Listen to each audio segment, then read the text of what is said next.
What is the importance of satellite DNA? Satellite DNA refers to the repetitive DNA that is found in genome.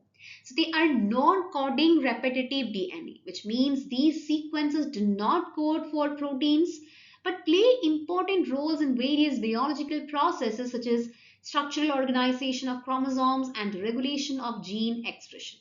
Now, one of the key features of the satellite DNA is that it shows high genetic variability, that is polymorphism among individuals in a population, which make it useful in studies like genetic fingerprinting or forensic identification.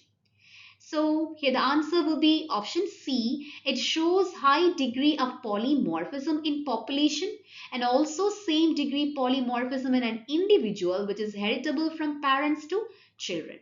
Whereas option A and B, codes for enzymes and codes for proteins, are incorrect because they are non-coding repetitive DNA. Coming to option D, they does not code for proteins and is same in all members of the population is incorrect because though the satellite DNA does not code for proteins, it is not same in all individuals. It shows a high degree of variability. That is the polymorphism. So that means option C is the correct answer.